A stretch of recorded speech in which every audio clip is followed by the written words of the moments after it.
Hello, everyone, and welcome to the Weekly Space Hangout for Wednesday, January 10th, 2018. I'm Fraser Kane, publisher of Universe Today. This week, we're going to be talking about the recent super secret, maybe failed SpaceX launch, the big update on Tabby star, a plethora of massive stars, and using Gaia as a gravitational wave detector. Joining me this week, Dr. Morgan Renberg, Director of Scientific Presentation of the Fort Worth Museum of Science and History. Morgan. That's not Morgan. Howdy. Happy Wednesday. Just didn't change from Kimberly, so you have to talk louder than Kimberly is staring. Yeah. Impossible. I just move my mouth and Morgan's voice will come out. Yes, It'll it's work. true. Okay, well, fine. We got Dr. Kimberly Cartier, Earth and Space Science reporter for EOS Magazine. Kimberly. Hey, Welcome Fraser, you better have stuck on Morgan's face for that one. Nope, still you. No, it's you still have me. control. Hello, everyone. Happy New Year. And apparently, happy birthday. Thank you very much, Fraser. If sources are to be believed.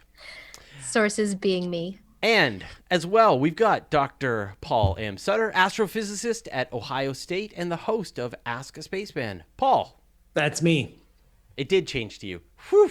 It did change. Yeah. Because I'm louder than Kimberly's stare. And we've got a super special guest, Tim Dodd, a.k.a. the Everyday Astronaut. Tim, welcome to the Weekly Space Hangout. Well, thanks for having me. Hopefully I have more than 3 frames per second. I count at least 5. Yes. Now, before we get into this week's show, we're going to talk to Tim. I want to remind everybody that you can get involved in the show, and the way to do that is to go to the awesome WSH crew. This is, of course, the community that works with us.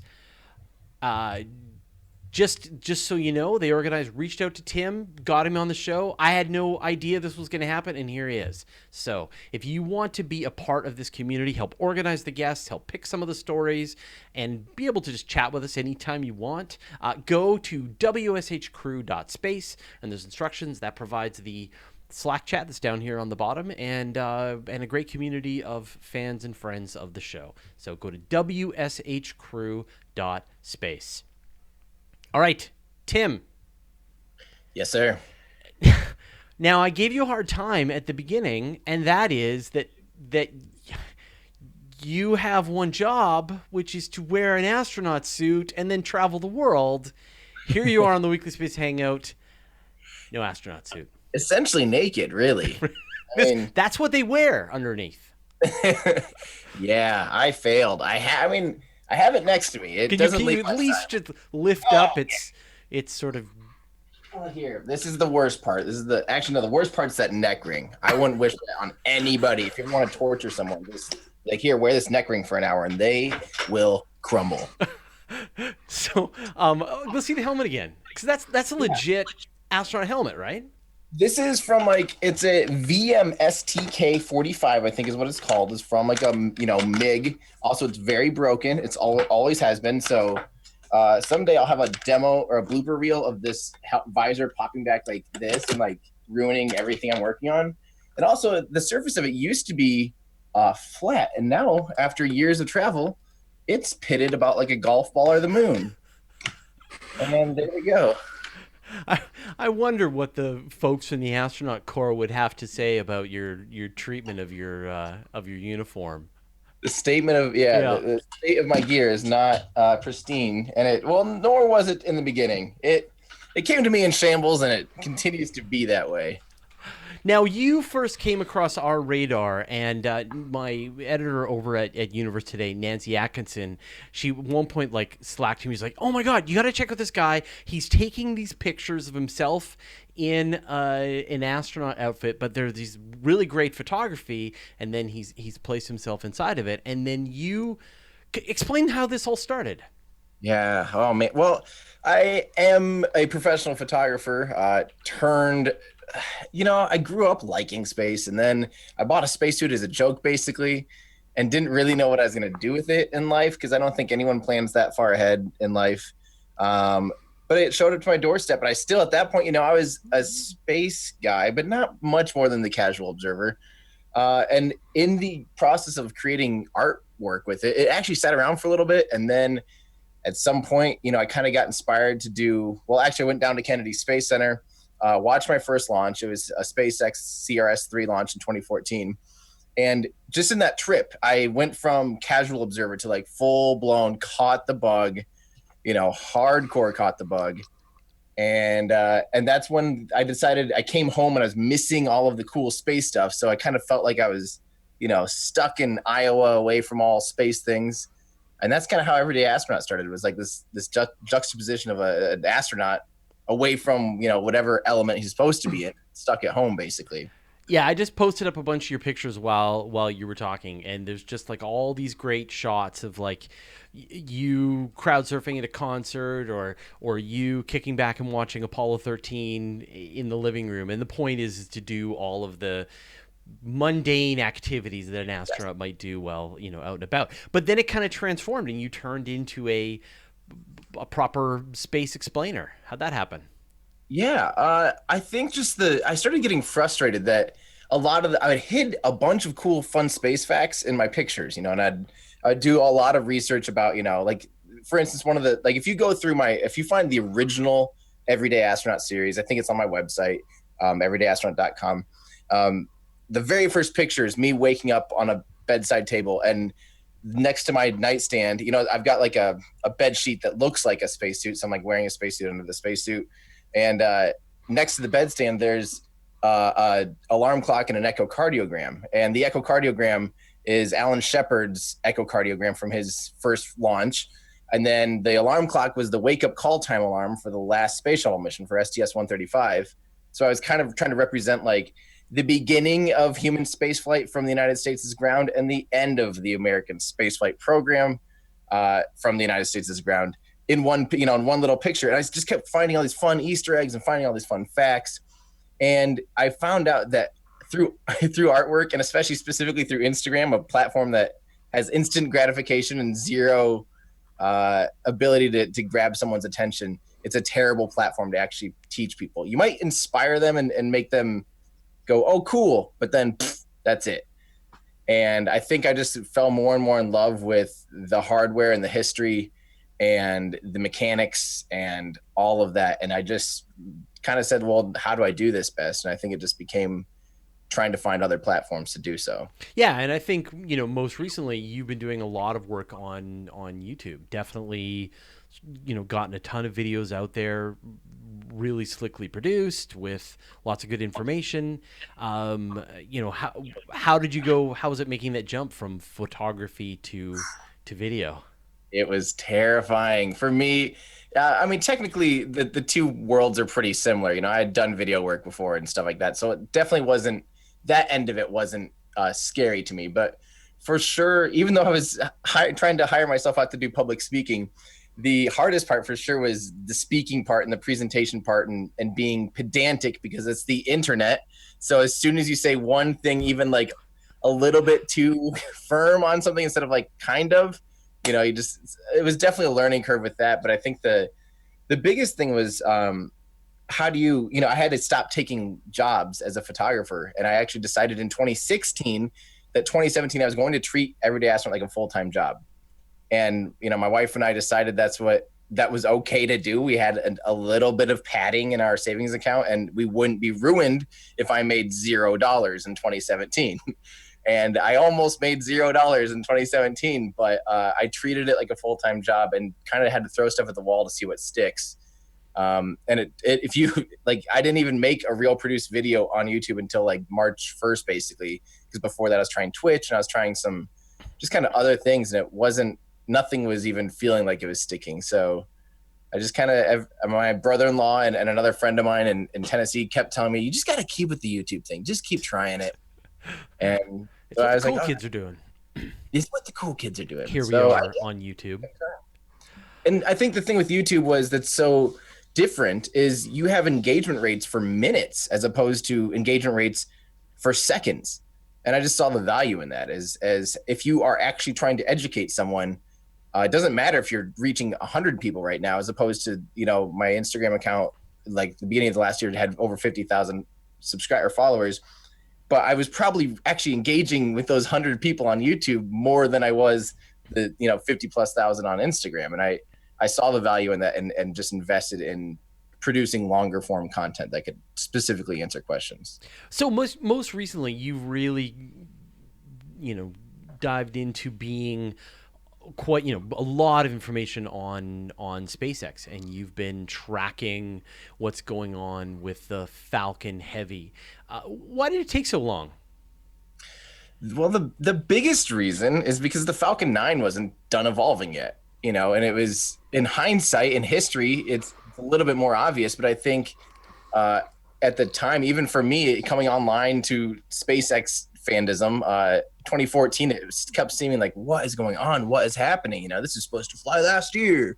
But then you look at what happened to the Falcon 9, and it was still evolving very, very, very heavily. So there's really no point in developing a rocket around a vehicle that's still changing, because that means every change you make to the Falcon 9 would then be reflected and had to be re-engineered for the Falcon Heavy. And the Falcon 9 was getting to be so powerful and so capable. Some of the launches that were to require and were on the manifest for Falcon Heavy could be flown on a Falcon 9, expendable. But yeah. So what have you heard is sort of in the works now? How do you think things are going to proceed over the next couple of weeks? Well, that is the question so far at the beginning of 2018. Literally, if I turn on my app right now for YouTube, that will be probably the question that comes on every 10 minutes is, have you heard anything about static fire? Or when's Falcon Heavy flying? And then, yeah, so that's definitely the question. And I keep telling people, just wait until static fire. We'll learn a lot more after static fire.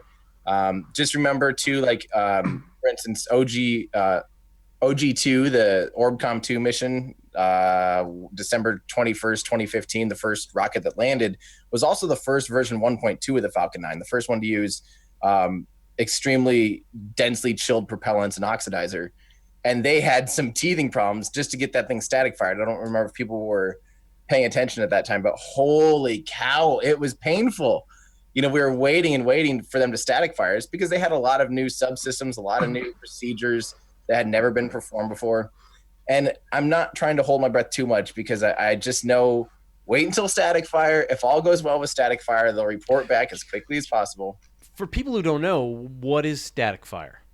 Yeah, static fire is something a little bit different that SpaceX does that I don't know of any other companies that do it as much as they do, but it's literally where they do a full dress rehearsal of the launch minus the letting go of the rocket part. So they actually load up, fully pressurize the tanks, they ignite the engines, they hold the rocket down with the launch clamps, and they make sure that all systems are 100% nominal. And the idea being they can catch problems. Their engines are made to be fired over and over and over again. So they're made to be flown, for 10 times the amount that they're used. So it's not like you're wearing into the engines and stuff like you used to have concerns. And so they've been able to catch some issues doing this. So I think it's paid off. They've also lost a rocket in the process of doing this, but they gained a lot of data and therefore made a better rocket off of the, it's an interesting. Yeah. Now I heard that the static fire was queued up for tomorrow. That's the current status, is tomorrow now. It was supposed to be today. It was supposed to be this weekend, but Zuma launch kind of shuffled some stuff around with that, right? With that scrub. So, and we're gonna get to the Zuma launch in a second. So no spoilers, please. Cool. Well, we're gonna shift into the regular news section. But Tim, where do people find out more about what you're doing and follow all of your everyday astronaut shenanigans? Yeah, I think you can find me pretty much anywhere you are. So if you're on Instagram, Twitter, YouTube especially, I'm very active there. Facebook, Everyday Astronaut. Just search for it and you'll find it. Right on. All right, let's move on to this week's stories. And I am going to, let's shift right into that story about the Zuma fire with SpaceX. Morgan? I feel like I'm not the right person to be talking about this. well, Tim's going to stick around, so he may jump in as well. Yeah, but if we go back to late last year, in I think November, it came to light that the U.S. government had contracted with SpaceX to launch a super secret mission codenamed Zuma. And this was super secret, in some ways, sort of a level beyond the normal super secret national security launches, in the sense that no particular agency within the U.S. government has claimed this satellite. The Air Force hasn't claimed it. The National Reconnaissance Office hasn't claimed it. It's coming somewhere out of the black budget for the U.S. Government.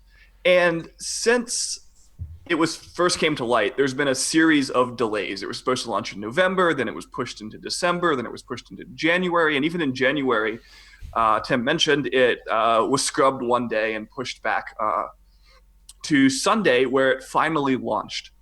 And everything that we saw when it launched on Sunday seemed like it was going right. It launched normally. SpaceX televised the launch as they usually do, but cut away before the spacecraft separation, because that's the sort of top secret part of the mission. The first stage of the Falcon 9 made a landing back on the launch pad, and everybody just sort of went to bed, and we called that good. And Yawn, it got another successful SpaceX launch. Yeah, and a exactly. rocket landing on the ground, I think. Yeah. So humdrum.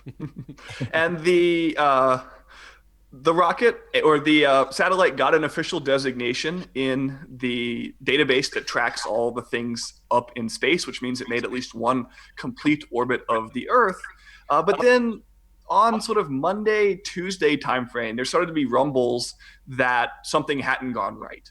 And then it sort of came to light that while the satellite did make at least one orbit, it then came back down to Earth and was lost in the ocean.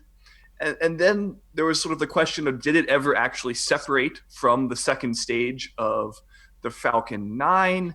And at this point, people started to wonder what had gone wrong. And the bottom line right now is we don't know. SpaceX has sort of come out and been very forthrightly saying that from their perspective, all of their parts went correctly. And their actions sort of bear that out. They've posted lots of pictures of the launch. They brought the Falcon Heavy back out onto the pad and stood it up.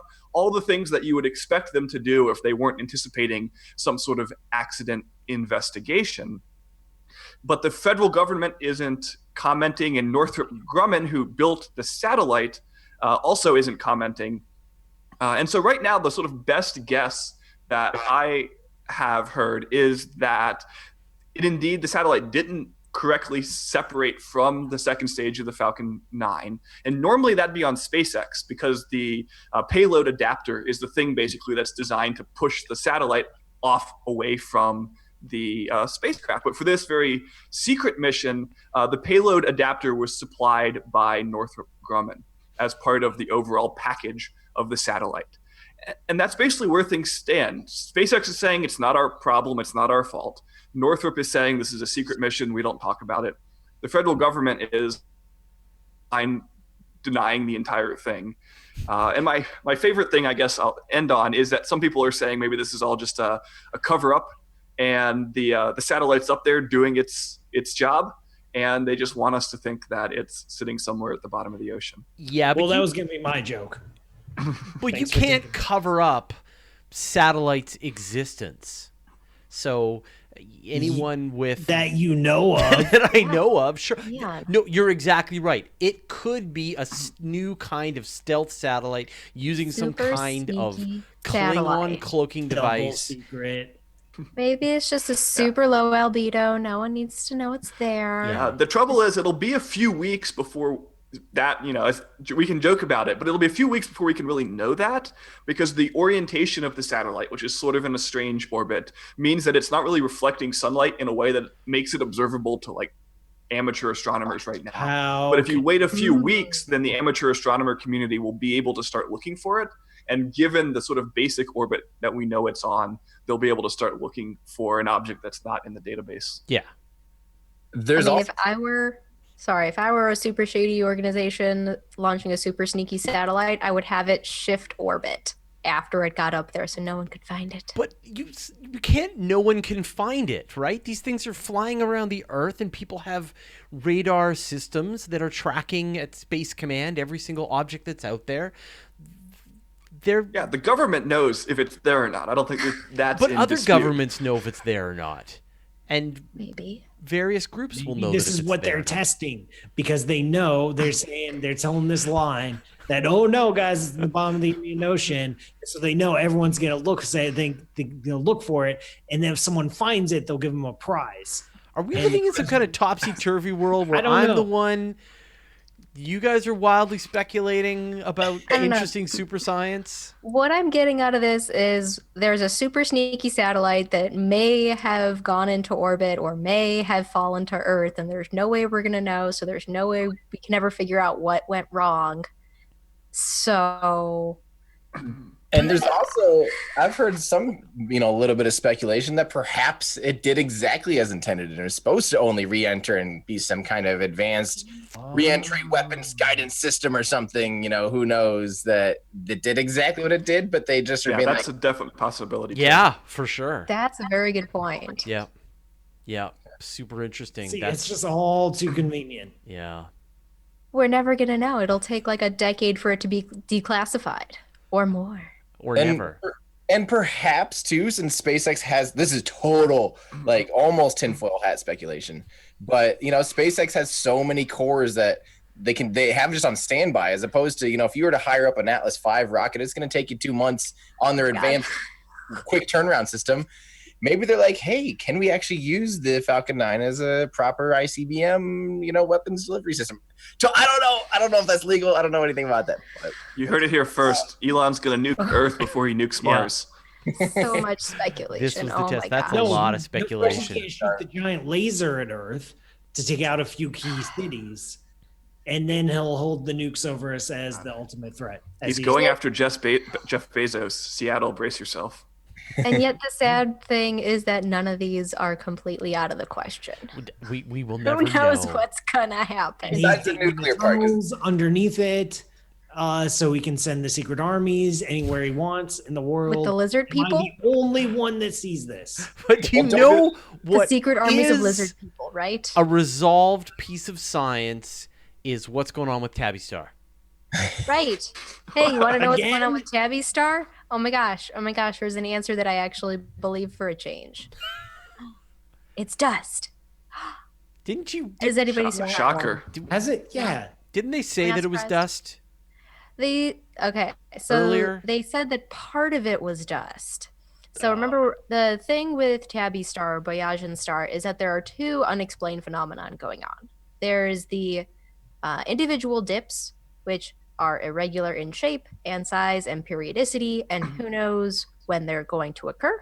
And there's also the longer term dimming of the star, which took place over the entire 4-year mission, Kepler mission and beyond, and possibly even over the past century. Verdict is still out on that. So past analyses were saying dust probably caused the longer term dimming, but the verdict was still out on the dips. Now, this new analysis by Dr. Boyajian herself and a very large team of over 200 astronomers around the world. 200 people to figure this out? Well, I'll get to that part. It's no It took Killanova more with than 200 people to figure out, because this is the large paper that is the result of that Kickstarter campaign that happened 2 years ago. So Tabby, Dr. Boyajian, kickstarted, got funding to get observations at the Las Cumbres Observatory Global Telescope Network. It was a huge success. They got over a year's worth of observations, including when the star started having these dips again back last year in May and July and August, and I think September. There were all sorts of dips that happened last year. And they got an incredibly large data set of multi-wavelength observations of each of these dips, going from ultraviolet all the way through visible to the infrared. And they also got spectra during the dips from the Keck telescope, which is pretty much every piece of data that they could have asked for during a dip. And what this told us was, first off, from the measurements of the dips in different wavelengths, we learned that the dips in bluer wavelengths are much deeper than the ones in red wavelengths in such a way it's perfectly consistent with regular, old, ordinary interstellar dust and circumstellar dust around a star. It matches just about perfectly. dust about, less than 1 micron in size, very, very tiny. Cannot be anything larger than that. Nothing large and opaque. Nothing megastructure like. You said or it, even not me. comet-like. I didn't even I use the invoked M the word. M word. True, you got to invoke the M word Yep. because these observations from Dr. Boyajian and the giant team completely put it to bed. No more megastructures. I'm not What going if to the say. megastructure is You- made of nanobots? You keep bringing No. up this word. Then it's a Stop. nanostructure. So No. okay, so then if we could like see up close what we're seeing now based on these new findings, what would the system look like?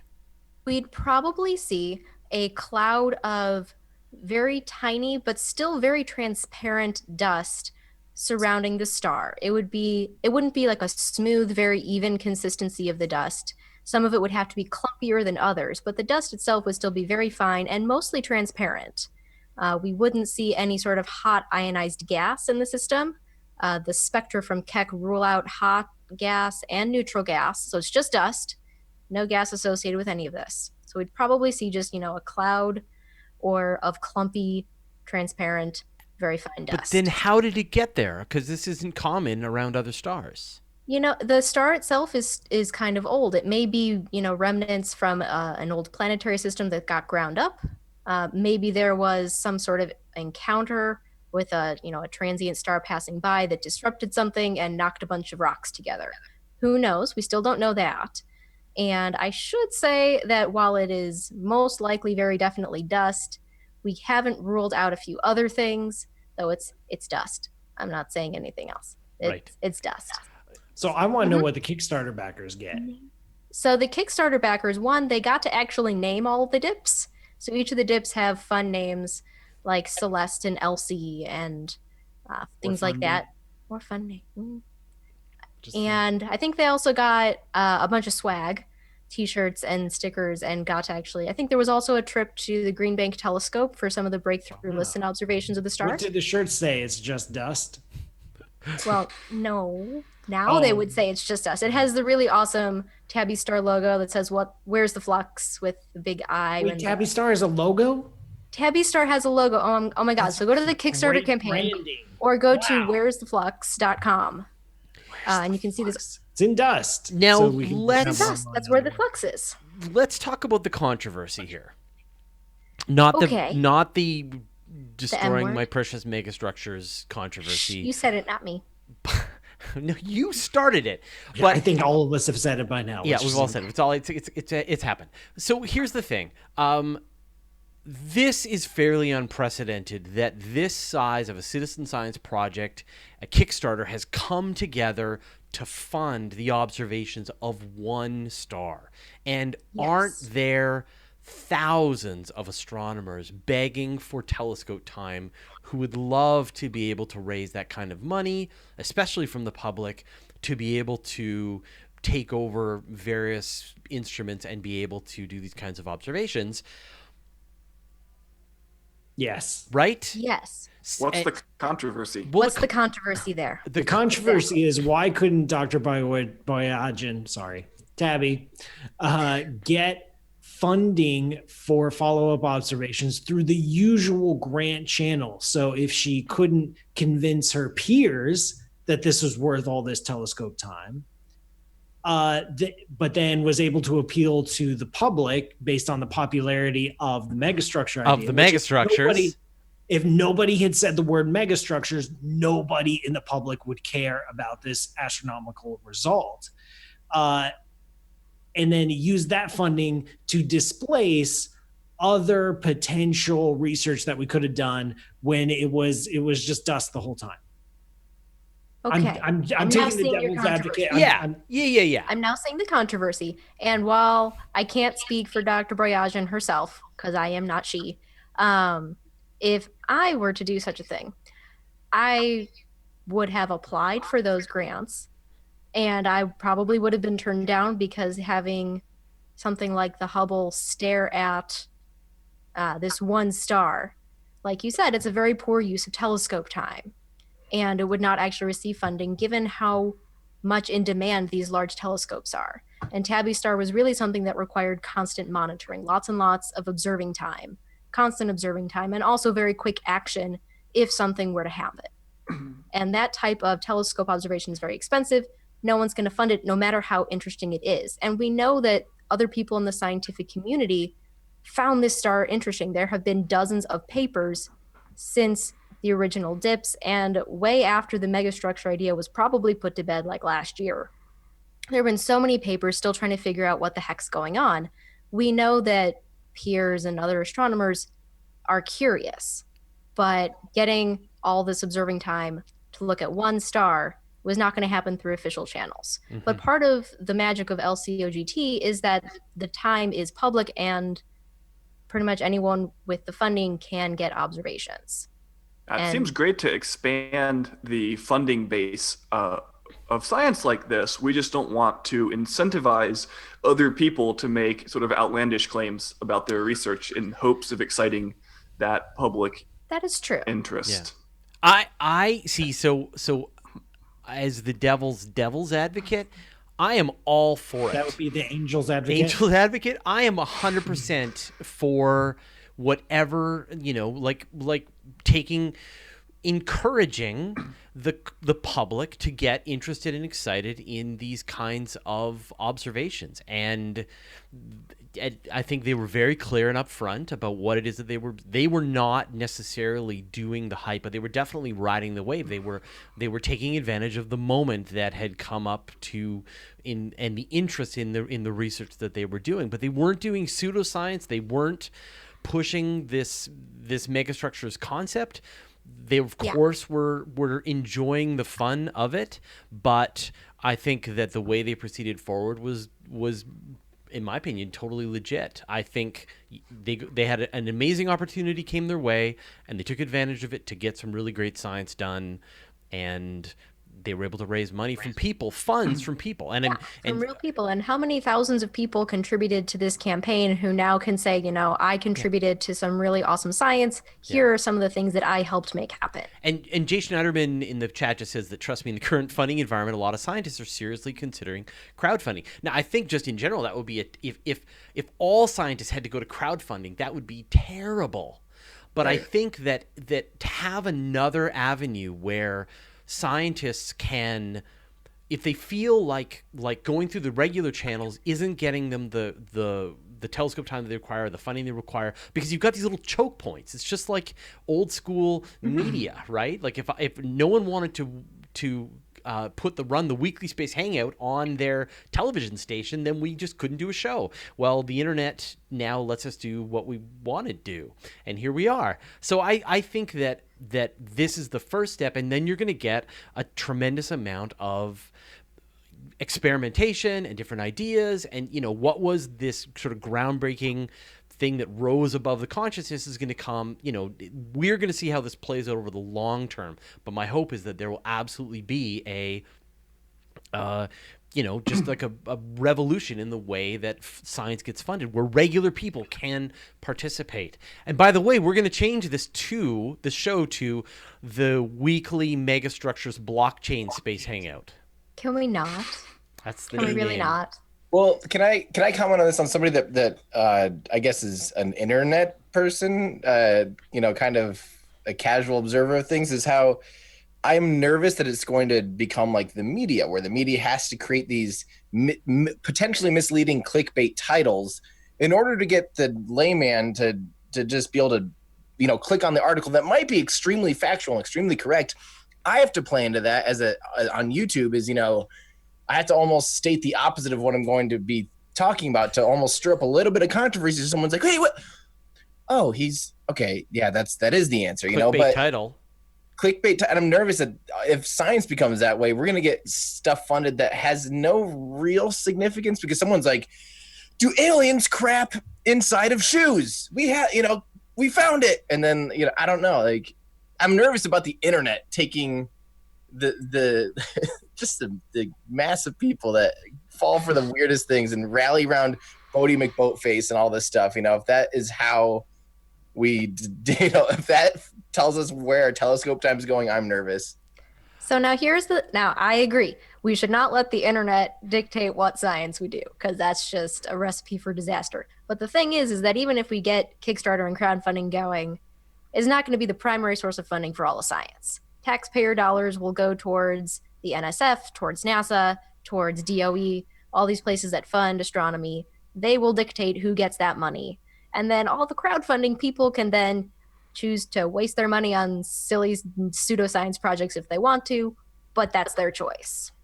Well, and you still have time allocation committees and other layers of bureaucracy at the instrument level that serve as a check that if, you even if you come with your own funding, if, you can't convince the TAC that you're using their telescope in a, reasonable way, they don't have to let you do it.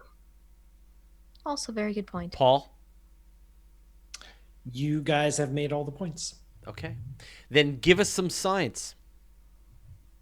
That's not dust, like something Not else. dust. So something that we're really curious about is when we look at the population of stars, is we look out in the sky with our telescopes and we see all sorts of different stars with different masses.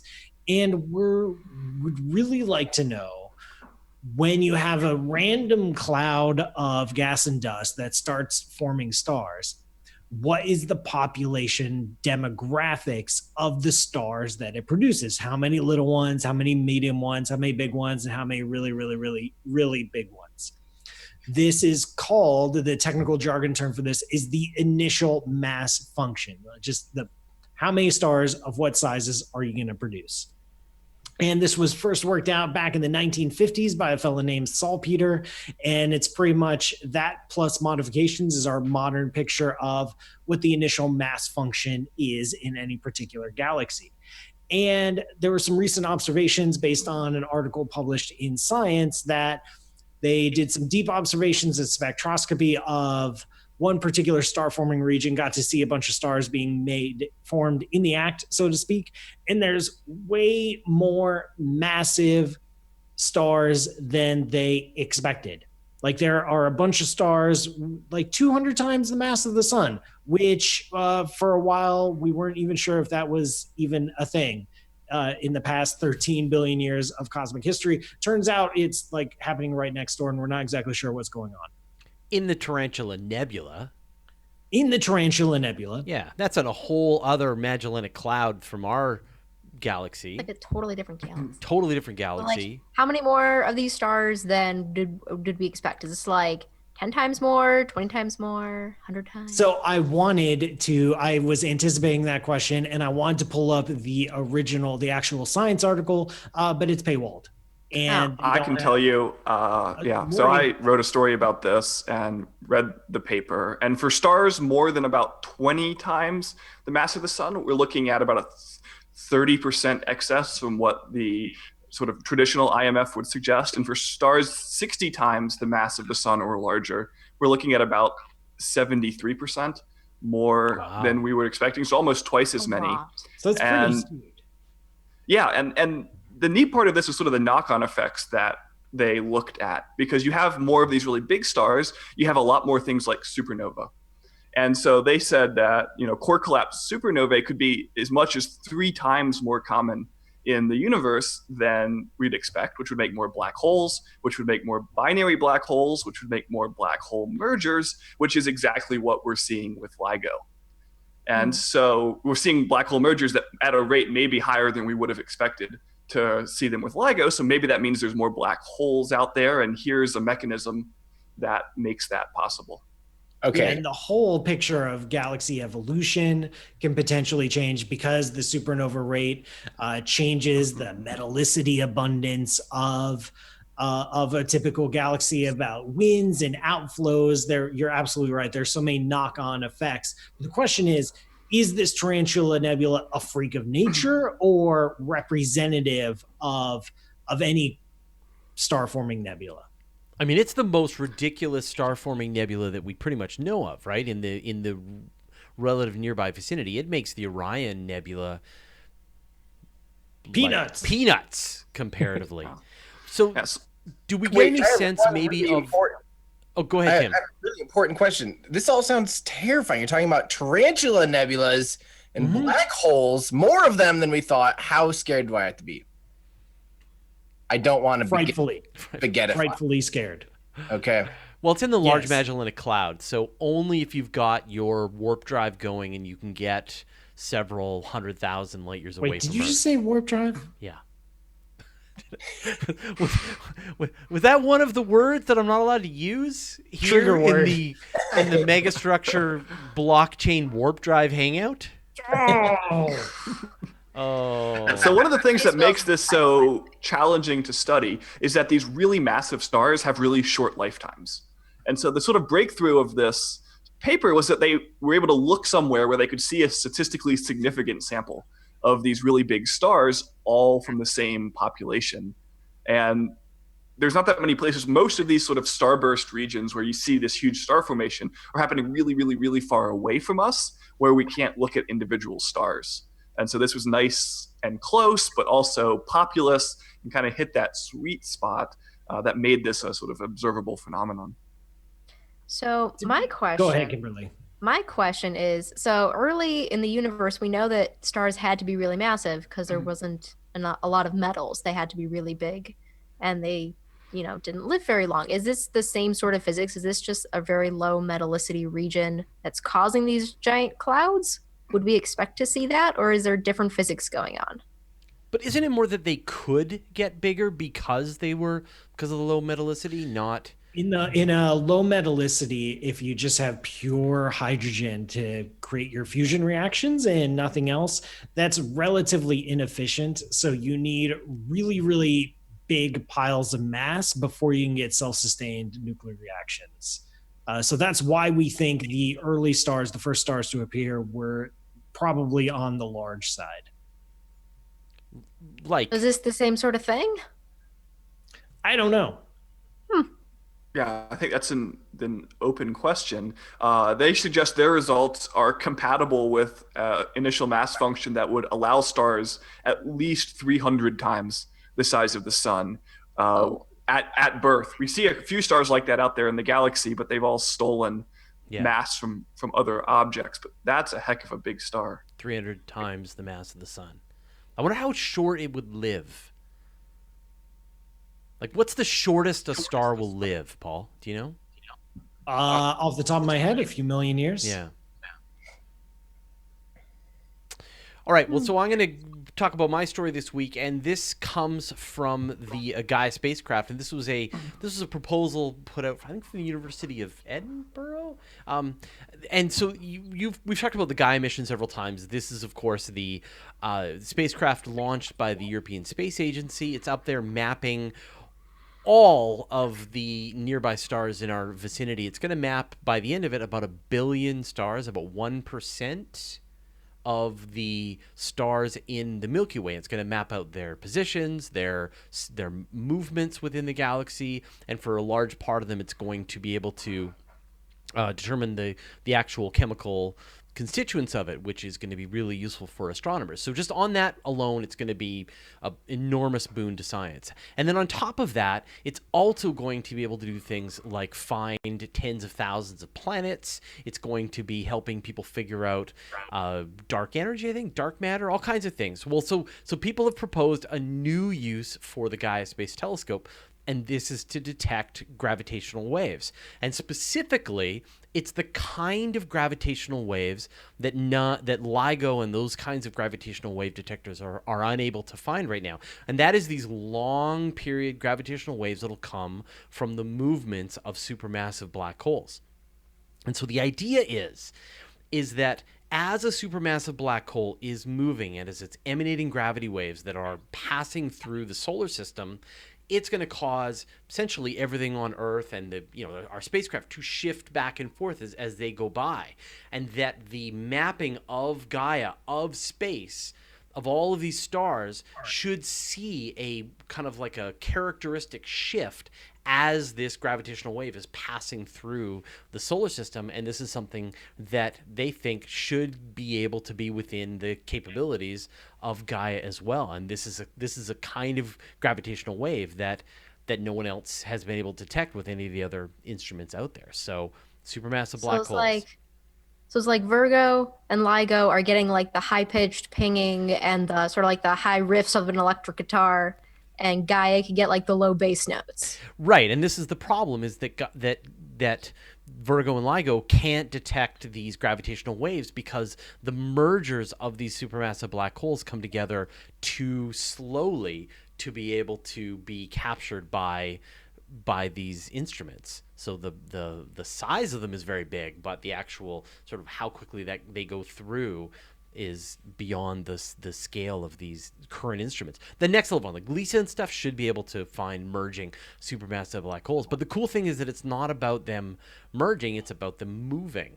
And Just would like be able moving. to just Yeah, we don't detect need them. like this one-off event. We get like Right. this steady, like low, sort of humming almost in Yeah, the background. as the Supermassive as black these holes moving gravitational around. as these supermassive black holes are moving through the cosmos around us, they're going to be putting out these gravitational waves, and over time they should be able to tease out of all that Gaia data all of those different motions of all these stars and try to figure out where these supermassive black holes are that are moving around us. I thought it was just That's kind of crazy. just I mean, great. like Yeah. they wouldn't be able to do this out of like live Gaia data. They'd have to go back into sort of like the larger data releases.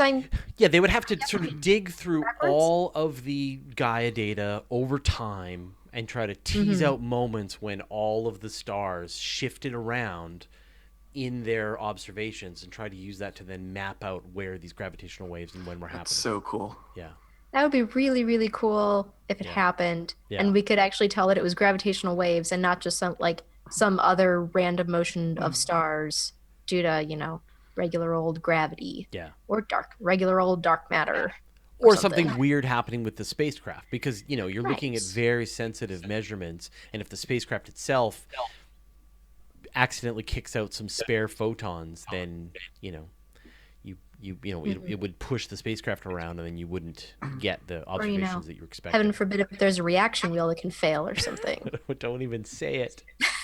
That's the other two words we're not allowed to say. Yeah. Yeah. Pretty long list now. So we've got one question from, I think it was from Arjone earlier. How many AU radius is a 300 solar mass star? Morgan, how big are these things?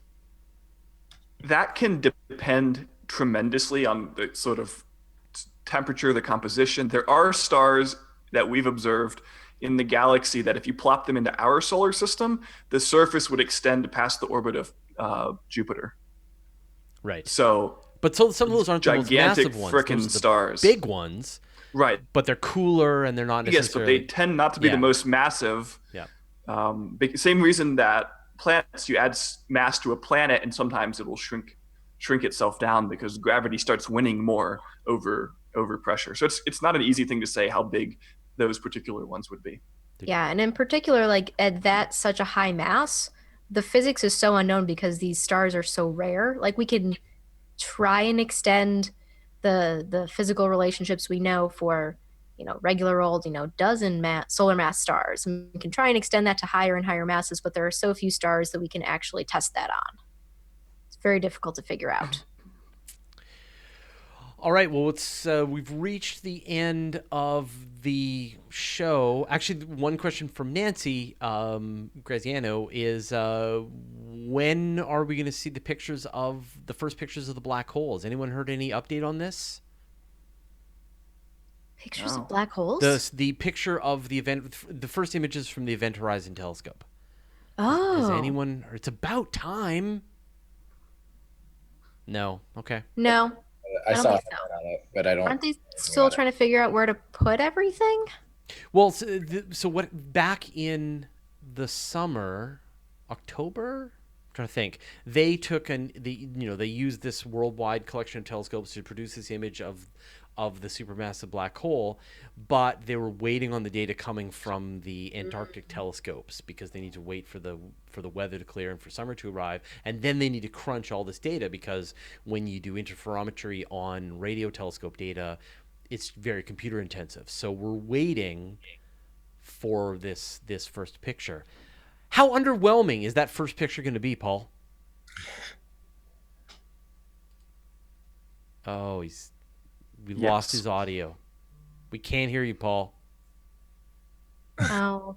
Oh. I'm sure that Paul's response would have been very, very smart. You may check to see what happened. Whatever technical fail you just had, see if you can bring your microphone back. Morgan, how underwhelming is that picture going to be? Can you hear me now? Yeah. Yes. Yes. Oh, hey. Okay, I didn't do anything. Whatever. So actually, I've seen some simulations of what the Event Horizon Telescope is going to return, and it's going to be blobby, but there's going to be a hole in the blob. So wait. It don't So say. Like we're a going to see a donut. blob and then a part that isn't blob in the middle. Yes, and that is the Event Horizon. A noticeably not blob. Huh. Exactly, with a roughly circular shape. Right. So hold on. Let me just see. We're going to see a blob.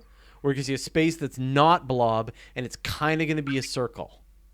Yes. Right. The details depend on the size of the accretion disk around it and the inclination of the accretion disk relative to our point of view. So that will determine the relative amount of blobbiness to holiness in the image. But do you think it's safe to say that the regular space fans who really like pictures of, all of these pictures of spinning black holes released by NASA, the artist illustrations of them are going to be a little underwhelmed? Okay, so it's not going to be interstellar. Yeah. So just that, you got to take a step down from that. Imagine if you were a dog watching Interstellar on a TV 100 feet away. Like a That's what 1950s the image- television 100 feet away. Yeah. Right. Yeah. And you were colorblind and didn't have good long And needed distance- glasses. Yeah. and you needed glasses, and it will be something like that. But it will be better than any other picture of a black hole that we have. Yeah. Yeah. But dude, it'll be the first picture of the event horizon of a black hole. I don't care how blobby that thing is. And I was surprised. So I Blobby assumed would be that good. we only see the material around the black hole. We wouldn't actually get the void where the event horizon is, but we do expect to see like a little carved out region. Nice. Yeah. Gotta I'm start. gonna be super excited. Yeah. All right. Well, let's wrap up this episode of the Weekly Space Hangout. We had a clever idea suggested by the fans, the WSH crew, which is to talk about something in space history.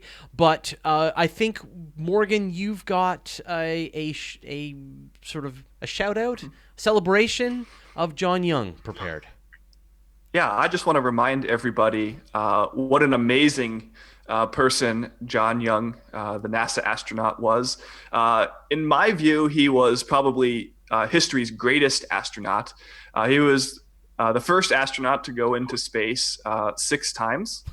He flew twice on Gemini. He flew twice on Apollo, both trips to the moon. He was the first person to fly the space shuttle. He's the only person in history who flew 4 classes of spacecraft. And after he retired from flight duty, he spent decades as the chief of NASA's astronaut office, advocating for safety for astronauts. On the day of the Challenger event, he was flying above the launch pad in a jet, observing the launch, and took the very first pictures of the crew compartment of Challenger falling back to Earth. And he remained an assistant to the head of the human spaceflight program well into the 2000s, decades longer than any of his contemporaries from the sort of space race era of space exploration stayed working in the field. So I think all of us that are wowed by the accomplishments of early space exploration and excited by the opportunities going forward owe John Young a tremendous debt for his advocacy, for his bravery, and for sticking with it. Well, sadly, we're losing so many of these original astronauts. They're, unfortunately, they are getting older, and we're losing them one at a time. So thanks, John Young, for everything that you did. All right, let's wrap up this show. Tim, we're going to give you a chance to let us know once again where people can find you. Yeah. Any your platform, just type in Everyday Astronaut. You'll find me. That's Perfect. right. Anything super interesting you're working on now that it's going to come out soon?